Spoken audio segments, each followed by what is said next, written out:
About 200,000 years ago, perhaps the first war in human history began. Homo sapiens fought over territory and resources with Neanderthals, and this led to the gradual extermination of the latter. But the animals began feuding long before man picked up a stick, and believe me, their wars have always been just as brutal. Let's go. This is a real ant's fortress. Impregnable walls of leaves and guards everywhere. A large and very successful colony lives here. But the cooler the colony, the more powerful enemies it attracts. If you've seen The Hobbit, you remember what happened to the dwarves of Lonely Mountain. For everyone else, let me explain. When they accumulated too much gold, a dragon flew in, set everything on fire, and took the gold and the mountain.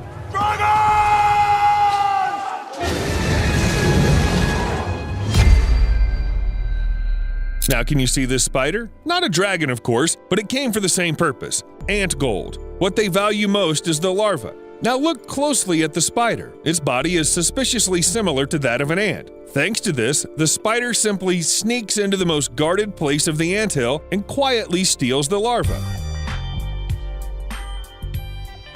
What about the guards? Surprisingly, they don't understand what's going on. Looks like Steve's brother, or his grandmother. Okay, let him go. Wait, the alarm? Yeah, let's pretend that's what it sounds like for ants. The colony seems to be in danger, and it's not even about a spider. This guard releases special pheromones that summon all the inhabitants of the anthill to war. To war! Yes, the most ancient war, which has lasted for more than 100 million years. In fact, ants are very similar to humans. Think about it. Alone, an ant, like a man, has little chance to succeed. But united, they're capable of incredible things. Ants build large colonies, do their own farming, and just like humans, wage wars. So the guard signal alerted everyone about an attack by ants from another colony. There they are, crawling up the tree. Their colony isn't as prosperous, so they've come to rob and take over someone else's. But ant warfare isn't just about pawing the enemy and biting. The defenders of the fortress have special weapons: acid cannons. To humans, formic acid seems like some kind of funny sour liquid, but in the world of wildlife, it can save the life of an entire anthill. Or look, this huge ant belongs to the species Camponitus gigas, and it's considered one of the largest in the world. It can reach 3 centimeters in length, while the smaller ones are just regular weaver ants defending their stronghold. They have a special strategy to defeat such a giant. First, you have to immobilize it. See these guys? While they hold its paws and deprive it of resistance, the others quickly bite it and inject poison into the big ant's body. And here, neither the size nor the powerful jaws will help. The chemical weapon works. The giant is defeated. After that, the last invader dies.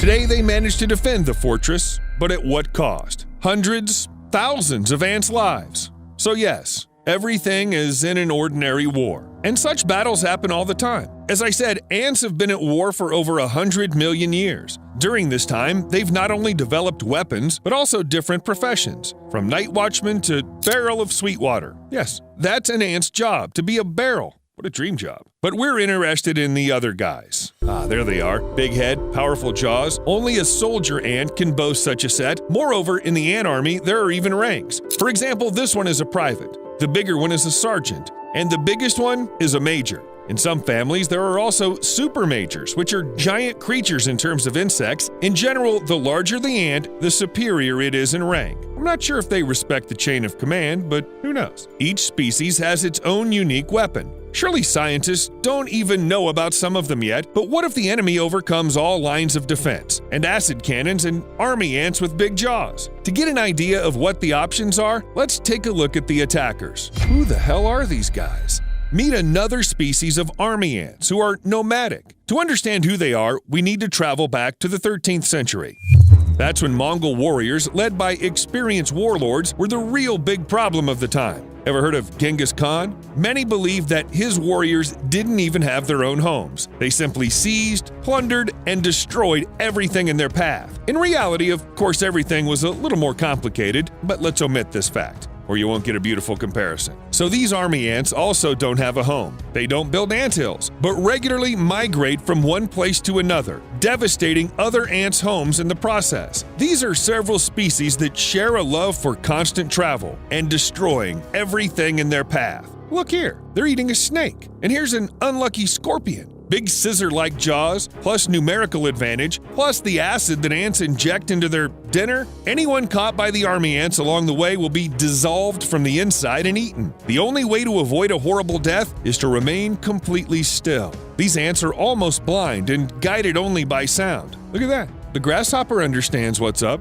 Otherwise, these ants can't be stopped by acid cannons or any other weapon. Probably human ones too, because, well, we can't shoot back at them, can we? So if nomads attack one colony, their nearest neighbors will know about it. Survival depends on it. When one anthill suffers defeat, the other is in full swing to evacuate everybody. They've spotted the army ants and are trying to save the ants' most precious possessions, the very ant gold that all the invaders want to steal. There's the saving of the larvae taking place. But there are also those who've learned to defend themselves in their own way. See that hatch? That's a gliding ant. This hatch is actually an ant itself. Most often they settle in a tree, taking cavities and cracks. The main feature of these ants is that they have a large concave army shield, which plays an important role in protecting the colony from the enemy. Some species also use it to glide if they accidentally fall from a great height. So when the same guard ant sounds the alarm, these guys cover all entrances and exits with their heads. The enemy just can't get in, and as strange as it sounds, a regular door is enough to protect them. The thick chitinous plate, like a cork,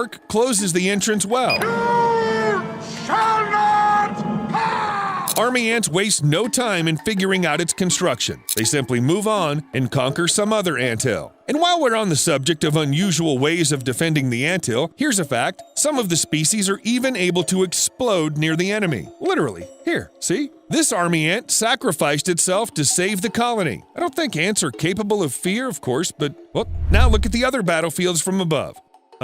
Why? You can't see anything.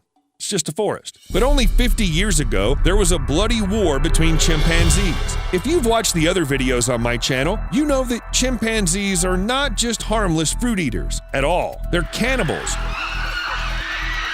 who can not only hunt other primates, but also exterminate entire populations. By the way, close relatives of humans. You can tell, can't you? So this area of the forest was ruled by one large community of chimpanzees, but then an event happened that changed their lives forever. The clan split into two warring parties, one in the north and one in the south. For a full 4 years, these factions fought real battles. The skirmishes went far beyond the usual throwing of stones at the enemy. The apes used cunning tactics, trapping the enemies and preventing them from escaping. Moreover, having killed the enemies, the victors would divide them up and eat them right on the battlefield. Jeez. Over the years, all the males of one of the groups were killed. Their females went missing, and the cubs were forcibly brought to the victors. After the victors had completely cleared the other's territory, they took possession of it, just like humans. Of course, then another war broke out, and the clan had to retreat, but that's another story. We'll see you later.